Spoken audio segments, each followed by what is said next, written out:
نحمده ونصلی ونسلم علی رسولہ الکریم اما بعد۔ سامعین محترم، آج 24 اکتوبر 2024 کو جناب فصیح الدین حیدرآبادی، داعی و مبلغ مسلک اہل حدیث، ان کے آفیشیل یوٹیوب چینل پر ان کی 21 منٹ 3 سیکنڈ کی ویڈیو آئی ہے۔ جیسے ہی وہ ویڈیو پر میری نظر پڑی، میں نے بالاستیعاب اس کو سنا اور میں نے کہا اس کا فوری جواب ریکارڈ کر کے میں اپنے آفیشیل واٹس ایپ چینل سنی جمعیت الاحناف میں ڈال دوں، اور اس میں جو یوٹیوبرز ہیں یا انسٹاگرام وغیرہ چلانے والے حضرات ہیں، ان کو میری اجازت ہے کہ اسے ویڈیو کی شکل دے کر اپنے اپنے چینل پہ اپلوڈ کر سکتے ہیں۔ خیر، گزشتہ مرتبہ وہ قرآن کریم ہاتھ میں لیے ہوئے تھے، اب قرآن کے بعد باری آتی ہے حدیث کی، تو وہ ڈائریکٹ حدیث کو چھوڑ کر، فقہ کو چھوڑ کر، علم تصوف کی کتاب غنیۃ الطالبین حضرت شیخ عبد القادر جیلانی رحمۃ اللہ علیہ کی، اسے ہاتھ میں لیے ہوئے تھے۔ اور اس میں انہوں نے کہا کہ میں جب آپ نے 17 تاریخ کو آڈیو ڈالی 2 منٹ کی اور چیلنج مناظرہ کیا، تو میں گیا تھا پولیس پرمیشن کے لیے، مجھے پرمیشن نہیں ملی، تو بہرحال وہ نہیں ہو پایا۔ تو ساتھ میں انہوں نے یہ بھی قبول کیا، ان کی اس ویڈیو کو آپ بغور دیکھیے گا کہ وہ بات جو کہی جا رہی تھی کہ ان کی جماعت کے ایک لڑکے نے، جس کی عمر انہوں نے بتائی کہ 18 سال ہے، اس نے حضرت شیخ عبد القادر جیلانی رضی اللہ تعالی عنہ کو کے حوالے سے یہ کہا کہ اگر وہ بھی مجھ سے بحث کریں گے تو ان کا پیشاب نکل جائے گا۔ مجھے وہاں کے احباب نے یہ بات بتائی، میرا بہت دل دکھا۔ پھر یہ بتا رہے ہیں کہ اس نے معافی مانگی اپنے ماموں کے ساتھ آ کر، ان کے مرکز میں بھی اور بھی کہیں پر، بہرحال تو اس کے معافی کی اطلاع مجھے نہیں پہنچی۔ لیکن یہ تو کنفرم ہو گیا اور دنیا نے دیکھ لیا کہ جو آپ کی جماعت سے جڑتا ہے وہ اتنا جری بے باک ہوتا ہے کہ اکابر اولیاء اللہ کو خاطر میں نہیں لاتا، بات کرنے کی اسے تمیز نہیں ہوتی ہے کہ کس کا کیا مقام و مرتبہ ہے۔ بہرحال انہوں نے اس میں قبول کر لیا کہ وہ لڑکے نے یہ بات کہی تھی، اور ماحول میں بہت تناؤ پیدا ہو گیا تھا۔ بعد میں اس نے معافی وغیرہ مانگی۔ اب اس کے بعد انہوں نے، میں نے جو آڈیو ڈالی ہے 11 منٹ کچھ سیکنڈ کی اپنے یوٹیوب چینل سنی جمعیت الاحناف پر، فصیح الدین صاحب، میں ویڈیو نہیں بناتا ہوں، حدیث پاک میں تصویر کشی کو ناجائز و حرام کہا گیا ہے، اور میری کچھ ویڈیوز جو یوٹیوب پہ ملتی ہے پاکستان کی، یا شاید میرے خیال سے کہیں اور کنٹری کی بھی ہوں گی، یا ہندوستان کی، وہ میری مرضی سے نہیں لی گئی ہے، میں اس کے ناجائز و حرام ہونے کا قول کرتا ہوں۔ ہاں، جب مناظرے کا مسئلہ ہو اور فریق مخالف بغیر اس کے راضی نہ ہو تو وہاں ہمارے یہاں رخصت ہے، یعنی اس موقع پر ہم لوگ ویڈیو بنا لیتے ہیں۔ یہی وجہ ہے کہ جب آپ نے میرے چینل کو وزٹ کیا تو میرے چینل کو چلتے ہوئے لگ بھگ 4 سال ہو گئے، آپ کو میرے چینل پر میری ایک بھی ویڈیو، تصویر وغیرہ قطعاً نہیں ملے گی۔ ثم الحمدللہ میں اس کی پابندی کرتا ہوں، لیکن مناظرے میں آپ کی لگائی شرط کے مطابق انشاءاللہ اس کا اہتمام کیا جائے گا اور لائیو بھی کیا جائے گا، تاکہ لوگ احقاق حق و ابطال باطل کے حسین منظر کو ماتھے کی آنکھوں سے دیکھیں۔ اب اس کے بعد انہوں نے بتایا کہ پہلے یہ بھی بریلوی تھے اور ان کے نانا بھی مشرک تھے، چونکہ ان کے یہاں قبر کا طواف کرنے والا، اسے ہاتھ لگانے والا، چومنے والا وغیرہ وغیرہ مشرک کی کیٹیگری میں آتے ہیں، تو ان کے نانا بھی مشرک تھے اور ان کے ابا بھی مشرک رہے ہوں گے۔ پھر ان کو جو ہے جماعت اہل حدیث میں آنے کی توفیق ہوئی اور یہ اہل حدیث میں آئے۔ تو اب یہ جو دوران گفتگو انہوں نے کہا حضرت شیخ عبد القادر جیلانی علیہ الرحمۃ والرضوان کی کتاب ہاتھ میں لے کر کہ دیکھیے یہ ان کا عقیدہ ہے اور یہ آپ کا عقیدہ ہے۔ پہلی بات میں کلیئر کروں کہ وہ لڑکے نے جو کہا تھا کہ حضور غوث پاک رضی اللہ تعالیٰ عنہ پیشاب کر دیں گے، آپ نے کہا اس نے معافی مانگی، وہ ٹاپک کلوز ہو گیا۔ میں حیدرآباد سے آ گیا، میرے آنے کے بعد آپ نے مجھے چیلنج مناظرہ کیا اور کہا کہ میں ثابت کروں گا کہ آپ شرک و بدعات میں مبتلا ہے، کینسر سے زیادہ بھیانک بیماری کے اندر آپ مبتلا ہے۔ اور جب میں نے اپنی آڈیو میں پوچھا کہ آپ کی میری کوئی ملاقات ہی نہیں ہے تو آپ نے کب مجھے فعل شرک کرتے یا فعل بدعت کرتے پایا؟ تو موصوف کا تگڑا قیاس دیکھیے، تگڑا قیاس، حدیث و قرآن کو چھوڑ کر یہ مہارتی صاحب فرماتے ہیں کہ آپ کے چینل پہ 2-3 آڈیوز دیکھ کر میں نے یہ اندازہ لگا لیا، آپ کے نزدیک یہ چیز مسموع بالشہادہ ہے۔ یہ تو جب آپ مناظرے میں آئیں گے پھر میں آپ سے پوچھوں گا کہ آپ نے شیخ عبد القادر جیلانی کی کتاب کیوں اٹھائی؟ آپ اہل الحدیث ہیں، اہل حدیث کے 2 اصول فرمان خدا فرمان رسول، اطیع اللہ اطیع الرسول، قرآن اور حدیث آپ کے نزدیک حجت ہے، اور ہم احناف بریلویوں کے نزدیک، سنیوں کے نزدیک ہمارے یہاں جو کتاب پڑھائی جاتی ہے فقہ میں نور الایضاح، اس میں صاف لکھا ہے ادلہ شرعیہ 4 ہیں، یعنی جن سے ہم دین کا مسئلہ لیتے ہیں: قرآن، حدیث، اجماع امت اور قیاس فقہا۔ تو میں ان 4 جگہوں سے دلیل دوں گا۔ چلیے، آپ کے ٹاپک کو میں نے ایکسیپٹ کیا، عقائد پر بات ہوگی۔ آپ کے شہر کو میں نے قبول کیا، حیدرآباد میں بات ہوگی۔ آپ کو تیسری سہولت میں نے یہ دی کہ آپ کو ٹکٹ وغیرہ کا خرچ نہیں اٹھانا ہے، 10 لوگوں کا تو کیا میرے اکیلے کا بھی نہیں اٹھانا ہے، میں اپنے ذاتی خرچ سے آ جاؤں گا۔ اور آپ نے کہا کہ آپ نے جو جگہ بتائی ہے وہاں دونوں طرف کی عوام جمع ہو جائیں گی۔ میری عوام کی میں گارنٹی لیتا ہوں کہ انشاءاللہ کوئی بدنظمی نہیں ہوگی۔ ہماری جانب سے جو مقرر کردہ لوگ ہیں وہی کمرے میں ہوں گے، آپ کو بحفاظت مناظرہ گاہ میں لایا جائے گا، ہمارے درمیان گفتگو ہوگی، جب حکم فیصلہ سنائیں گے اس کے بعد بحفاظت آپ کو آپ کے علاقے میں چھوڑ دیا جائے گا۔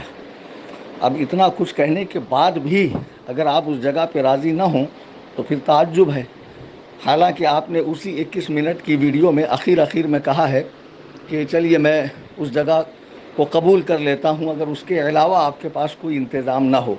اس جگہ کو چننے کا مقصد یہ تھا، مرکز اہل سنت ایرا کنٹا کہتے ہیں شاید، اولڈ سٹی حیدرآباد میں، جو شہباز دکن مفتی مجیب علی رضوی علیہ الرحمہ نے قائم فرمایا ہے، کہ وہاں ایک بہت بڑا ادارہ ہے اور وہاں تمام علوم و فنون کی کتابیں جو دوران بحث ہمیں لگیں گی بآسانی مل جائیں گی، اور میرا وہاں آنا جانا لگا رہتا ہے۔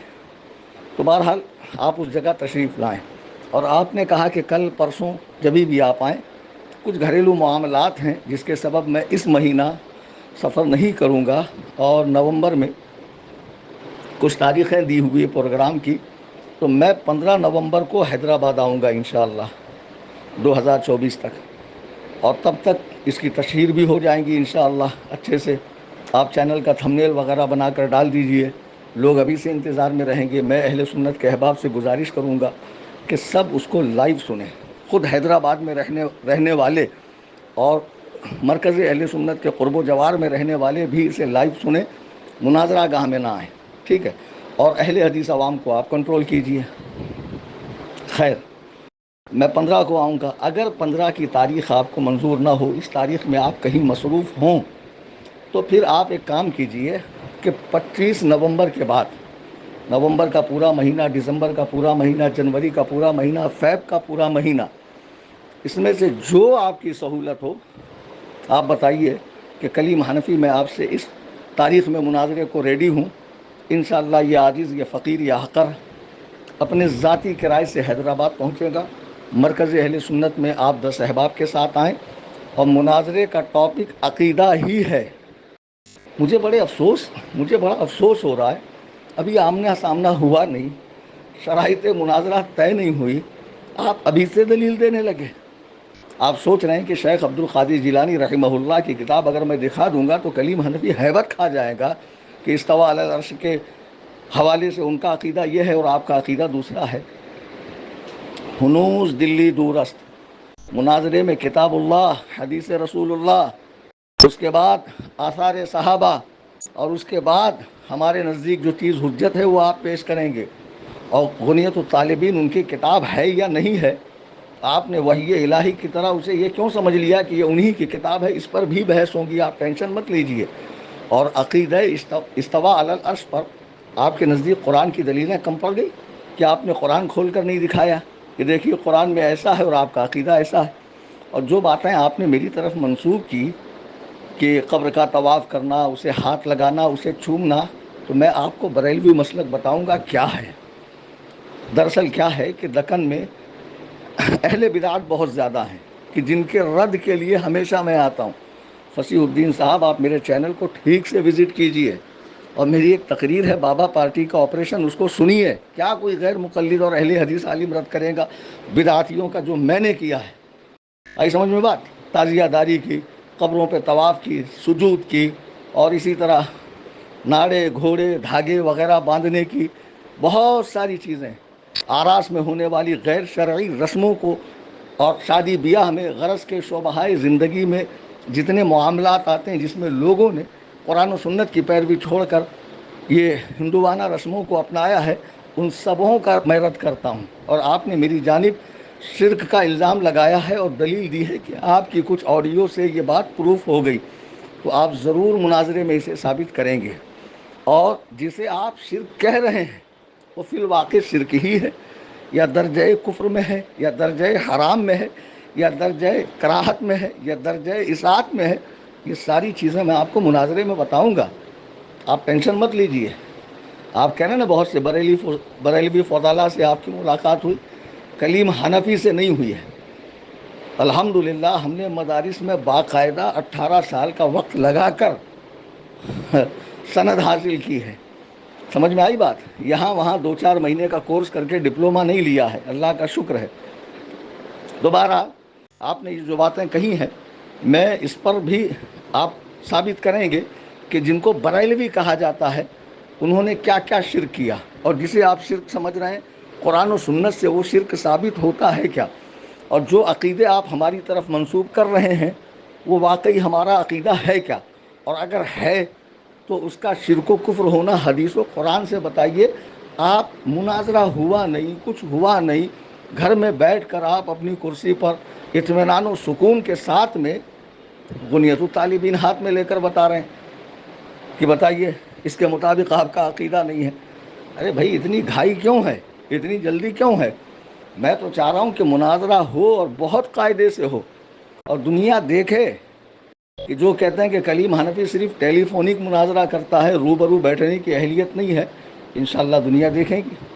تو بہرحال ٹاپک آپ کا کہ میں شرک و کفر میں مبتلا ہوں، وہ بحث تو چھوڑ دیجیے. آپ نے کہا اس نے معافی مانگی، آپ کے ذریعے مجھے اس کا علم ہوا، تو بہرحال وہ تو بحث ہی نہیں رہی. میں آیا تھا، میں نے رد کیا، میں چلا گیا، اس کے بعد میری کوئی آڈیو نہیں تھی. آپ نے مجھے چیلنج مناظرہ دیا، اور چیلنج مناظرہ کے اندر 5 منٹ کی کچھ ویڈیو کے اندر آپ نے میری جانب کینسر سے زیادہ موذی مرض شرک و بدعت میرے اندر آپ نے بتایا ہے. اور بریلوی جو ہے پوری جماعت، پورا مسلک بریلویوں کا شرک و کفر کے اندر مبتلا ہے. تو آپ مناظرے میں اسے ثابت کریں گے، اور پہلے بیٹھک ہوں گی، اور پہلے بیٹھک میں شرائط مناظرہ طے ہوگی، ٹھیک ہے. اور ہمارے جو صدر ہیں، ہمارے جو میر کارواں ہیں، وہ شہباز دکن حضرت علامہ سہیل میاں قادری دامت برکاتہم ہوں گے، اور بحیثیت متکلم مناظر میں رہوں گا، اور معین کا انتخاب بعد میں کیا جائے گا. اور یقیناً اہل الحدیث کی جانب سے آپ ہی مناظر و متکلم رہیں گے. آپ اپنے ساتھ اپنے معین کو لائیے، 10 افراد میں جن کو لانا چاہیں لے کر آئیے، اور جو کتابیں آپ کو لگ رہی ہیں آپ اس کو لے کر آئیے. آپ کی قیام گاہ سے مناظرہ گاہ تک لانا، اور مناظرہ گاہ سے آپ کی قیام گاہ تک لے جانا، یہ ہمارے ذمہ ہے. 15 تاریخ میں نے آپ کو دی ہے نومبر کی، کہ یہ فقیر 15 تاریخ کو انشاءاللہ حیدرآباد کی سرزمین پر حاضر رہے گا. جمعہ کا دن ہے، تو جمعہ کا دن ہے، ظاہر سی بات ہے بعد نماز عشاء کا وقت یہ زیادہ موضوع ہے، یا بعد نماز جمعہ کا. تو انشاءاللہ میں حیدرآباد میں حاضر رہوں گا. اگر یہ تاریخ آپ کو منظور نہ ہو تو پھر 25 نومبر کے بعد جو تاریخ آپ دینا چاہیں دیں، انشاءاللہ یہ فقیر حاضر رہے گا. اللہ تبارک و تعالی ہم سب کو قبول حق کا جذبہ عطا فرمائے، اور مسلک حق پر ثابت قدم رکھے. آمین ثم آمین بجاہ النبی الکریم صلی اللہ علیہ وسلم.